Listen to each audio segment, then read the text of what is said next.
Hi, my name is Jenna Kramer, and today I'm going to talk about how global trade works, some trade theories, various tools governments can use to influence trade, the agriculture industry, imports and exports, specifically with the United States and China, and finally, I'll be discussing the recent U.S. tariffs on Chinese imports and how it has affected the U.S. agricultural market. Trade is one of the oldest business methods in the world. It is vital to our global economy because it gives opportunities for businesses to find new markets where they can be competitive, and it drives the overall global competition for each particular good or market. Every nation is working toward a balance of trade where they don't have a trade surplus or deficit. A trade surplus is where the nation exports more than it imports. A trade deficit is where the nation imports more than it exports. Trade surpluses and deficits are a good example of why global trade is so important.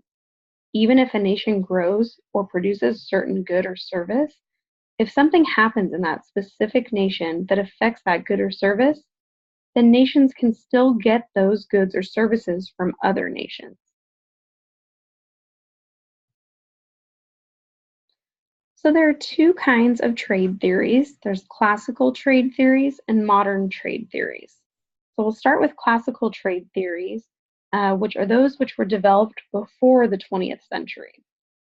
The first was suggested by Jean-Baptiste Colbert, called mercantilism.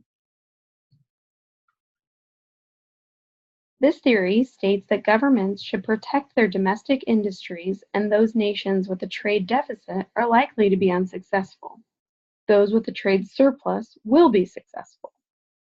Some of the debate that comes with this theory is that in the long run, the nation will lose the opportunity to make more money by promoting only domestic industries. The next is absolute advantage, which was suggested by Adam Smith in 1776. This theory states that a nation should specialize in industries where they have an absolute advantage over others, meaning that in all aspects, it is more efficient to produce that particular good. The debate around this theory is that a nation who can't have an absolute advantage has no hope. And if there are many nations which are close to having an absolute advantage, it's hard to know which one really has that advantage. Finally, the first to put comparative advantage as a theory is David Ricardo in 1817. This theory states that nations should trade even if they don't have an absolute advantage because they can have a comparative advantage. The debate around this theory is that it doesn't factor in how that nation changes over time, so it remains relatively static. For modern trade theories, these were suggested during the 20th century. The first, by Raymond Vernon in 1966, is called The Theory of Product Life Cycle. Vernon separated the world into three categories: lead innovation nation, which he always thought of for the United States, other developed countries, and developing countries. He also said that every product had three phases of their life cycle: new, maturing, and standardized. The debate on this theory is that Vernon never thought of another country being lead innovation nation besides the United States, and he also didn't consider that a product could go through the life cycle very quickly and what that would do to that trade market. Next, the theory of strategic trade was suggested in the 1980s and stated that strategic intervention by a nation's government could help in industries that are capital intensive and where they help could make that nation have better odds in the international market. This is the one theory which promotes governments being involved in the trade market. The debate on this theory is that it can be hard for a government to determine which industry is the best to help with while not upsetting the other domestic industries. Finally, in 1990, Michael Porter suggested the theory of national competitive advantage of industries, stating that four aspects can influence the competitive advantage of an industry. These four aspects include factor endowments, domestic demand, firm strategy, structure, and rivalry, and related and supporting industries. This is the most well-rounded theory, but it hasn't been comprehensively tested and depends too much on domestic markets rather than considering what international market shifts would do. So these are various trade tools that governments can use. The first being import tariff barriers, which are where a nation places a tariff or a tax on specific goods from specific nations that are being imported into their nation. Tariffs are typically frowned upon because they create inefficiency in the market and usually hurt the tariff imposing nation and the tariff imposed nation.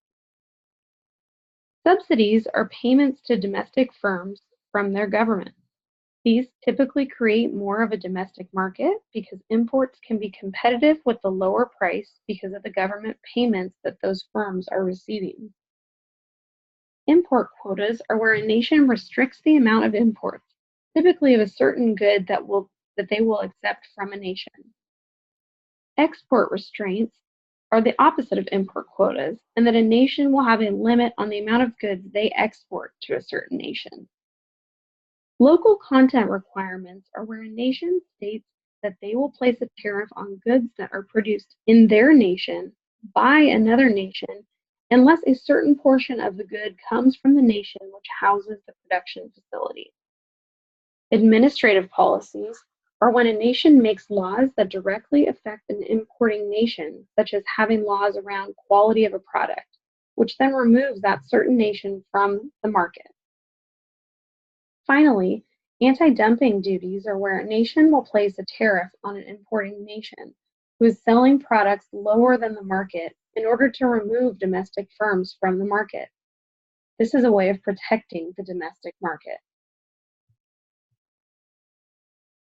So this is a graph that shows what supply and demand looks like when there's no international trade, so just trade inside the domestic market.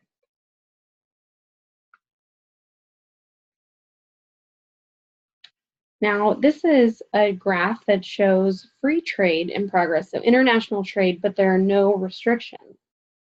So when international trade is in place, domestic price, which is P1 on the graph, is higher than world price of P2 on the graph. Foreign firms will export to the domestic nation. In the absence of tariffs, domestic firms will reduce output to Q2 on the screen, and domestic consumers will enjoy more goods at Q3, but with a lower price of P2. Now, this is a graph that shows international trade with tariffs that are in place. So if the government imposes an import tariff, effectively raising the price from P2 to P3 on the graph, domestic firms increase production from Q2 to Q4, and consumers pay more at P3, but they consume less by reducing consumption from Q3 to Q5. Imports fall from Q4 to Q5, which this really just in general shows the inefficiency of tariffs. So now I'd like to talk a little bit about the U.S. agricultural imports and exports. Agriculture imports and exports are used for food, building materials, clothing, animal products, animal feed, and so much more. In 2017, the United States exported over $140.5 billion in agricultural goods, with over $22 billion going to China.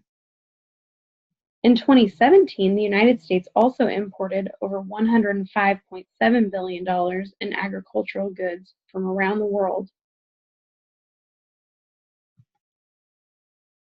China imports a majority of its agricultural goods from the United States, Brazil, Australia, Canada, New Zealand, and Argentina. The largest agricultural import for China is soybeans. In 2017, soybean exports totaled over $20 billion. One of the reasons that China depends on agricultural imports is because their agricultural products are labor intensive, land values are very high, and supply of land is low. Because of this, it makes sense that China is looking to trade with nations who have more land availability, making the prices better on the goods. Even though China depends on their agricultural imports, they practice mercantilism and protectionism by promoting exports, even setting up government programs which incentivize firms to export their goods. So, bringing all of this together, on March 22nd of this year, US President Donald Trump stated that the US government would be putting tariffs of about $50 billion in place on Chinese goods. On March, the reason that President Trump is moving forward with this threat of these large tariffs is because of accusations of theft of US intellectual property by China, including technology patents, software, and cell phone applications. The way that he's going about doing this is by using a trade law that was put in place in 1974, which Ronald Reagan used often during his presidency. President Trump does not have to get congressional approval to put the tariffs in place. Although many people agree that China is guilty of intellectual property theft, they argue that these tariffs are not the way to resolve this. President Trump states that the $50 billion gained through these tariffs will make up for the money US companies lost because of China's theft. Now, with these tariffs, how is this going to affect US agriculture? There's a huge issue with these tariffs on the many markets within the US agriculture industry. China has already stated that if the US places tariffs on their goods, they will retaliate. Although they haven't stated exactly how they will retaliate, many US farmers and agriculture producers are very nervous about how this will affect their export market. Soybean farmers, producers of soy-based product, brokers, and local economies in the Midwest of the United States fear that the top agricultural export will be the commodity to be hit the hardest. Because of the wheat market being flooded for the last year, many farmers have chosen to plant soybeans because the price is better and the export value is higher. If China chooses to retaliate by putting tariffs or import restrictions on the US soybean exports, the Midwest agricultural community could be in big trouble. China could choose to source their soybean needs from other countries like Brazil and Argentina. The United Nations Food and Agriculture Organization estimates that Brazil will overtake the United States as the world's largest soybean producer in the coming decade. Together, the US and Brazil currently represent about 80% of the global exports of soybeans, making Brazil a huge competitor for the United States. Of the many tariffs to be put in place, they have already confirmed tariffs on steel and aluminum imports from China. This really could affect the food canning and processing industry, which ties into agriculture as well. This could result in higher prices for consumers and lower prices for farmers, as demand will likely decline because of the higher prices. Another way that these tariffs will likely hurt American farmers is the price of their farming equipment, which is made from the metals being taxed, is expected to increase. To add to the frustration, many of these farmers voted for President Trump because he promised to help rural America and bring additional needed infrastructure to these small towns across the nation, where many of these towns' economies depend on farming. These tariffs just don't seem to be supporting what he said in his election. Thank you very much.